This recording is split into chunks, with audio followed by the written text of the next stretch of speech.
The morning sun beat down on Naval Base Coronado with the kind of relentless heat that made uniforms stick to skin and tempers run short. Private First Class Amy Chun had been standing at Gate 3 for 4 hours, checking identification cards, waving vehicles through, and trying to ignore the whispers that followed her everywhere she went.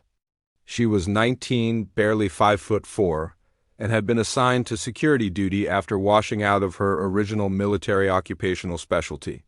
In the hierarchy of military respect, she was about as low as it got. The other Marines at the gate barely spoke to her. She was the washout, the failure, the one who couldn't hack it. They didn't know the full story, and she'd never offered it.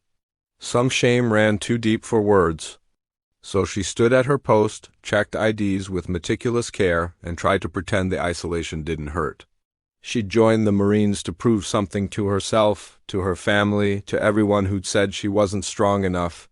Instead, she'd only proven them right. The black SUV approached the gate just after noon. Amy straightened instinctively, her hand moving to signal the vehicle to stop. The windows were tinted, but she could see the base sticker clearly displayed. She stepped forward, professional despite the sweat trickling down her back, and waited for the window to lower. When it did, she found herself looking at a man who radiated authority in a way that had nothing to do with rank insignia. He was maybe 40, with the weathered face of someone who'd spent years in harsh conditions. His uniform was immaculate, and the trident on his chest identified him as a Navy SEAL. But it was his eyes that caught her attention, sharp and assessing, the kind of eyes that missed nothing. Please, sir," Amy said, keeping her voice steady and professional. He handed over his military identification without a word. Commander James Patterson, Navy SEAL Team 3. Amy scanned the card, checked it against her roster, and was about to wave him through when something made her pause.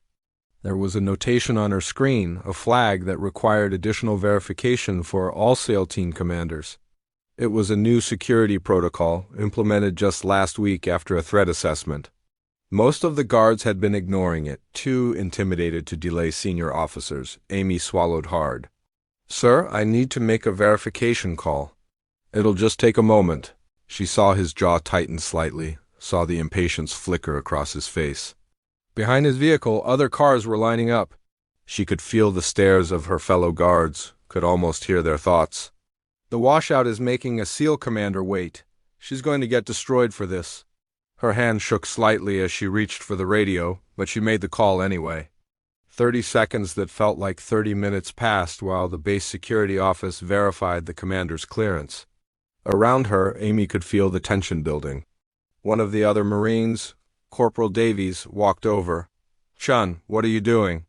"Just wave him through." "Protocol says I verify," Amy said quietly, her eyes still on the commander, who was watching her with an unreadable expression. The radio crackled.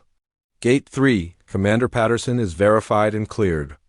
Additional note, he's carrying classified materials requiring escort to Building 7. Amy acknowledged the transmission and stepped back to the commander's window. "Sir, you're cleared through. I'll need to radio ahead for your escort to Building 7. For the first time, something shifted in the commander's expression. He nodded slowly, and she thought she saw the faint hint of approval in his eyes. "Thank you, Private. What's your name?" "Private First Class Chun, sir." He studied her for another moment, then drove through. Amy exhaled slowly, aware that Davies was glaring at her. "You just delayed a SEAL commander because you wanted to follow some stupid protocol. You're going to hear about this." But Amy didn't hear about it. Not in the way Davies predicted. 3 days later, she was called to the base commander's office, her heart hammering with the certainty that she was about to be reprimanded, maybe even court-martialed for her audacity. Instead, she found Commander Patterson standing next to the base commander, and both men looked serious. "Private Chun," the base commander began, "Commander Patterson has requested this meeting to discuss the incident at Gate 3. Amy's stomach dropped. This was it. The end of her already failed military career. But then Commander Patterson stepped forward and something unexpected happened. He came to attention and rendered a crisp salute. To her, a private first class. Shocked, Amy returned the salute, her mind reeling. "Private Chun," the commander said, his voice carrying the weight of authority earned through years of combat. 3 days ago, you did something that most people in your position wouldn't have done. You followed protocol despite pressure, despite knowing it might make you unpopular, despite facing a senior officer who outranked you by a magnitude that should have been intimidating. He paused, and Amy saw something in his eyes that she couldn't quite identify. What you didn't know is that we were running a security test. Base intelligence has been concerned about complacency at the gates. For the past month, we've had senior officers approach every gate with that same flag in the system. You were the only guard out of 37 tests who actually made the verification call. The base commander stepped forward. Private Chun, we've reviewed your record. You washed out of intelligence school due to a training injury, not performance issues. Your instructors noted that you had exceptional attention to detail and the courage to speak up when others wouldn't. Those are qualities we need, Commander Patterson continued. I'm recommending you for a position with base security intelligence. It's not glamorous and it's not what you originally signed up for. But it's important work, and you've demonstrated you have exactly the kind of integrity we need. People who follow the rules even when it's hard. People who don't let rank or pressure compromise their duty. Amy felt tears prick her eyes, but she blinked them back. Sir, I just did my job. The commander smiled for the first time, a real smile that softened his weathered face. Exactly, that's why I saluted first.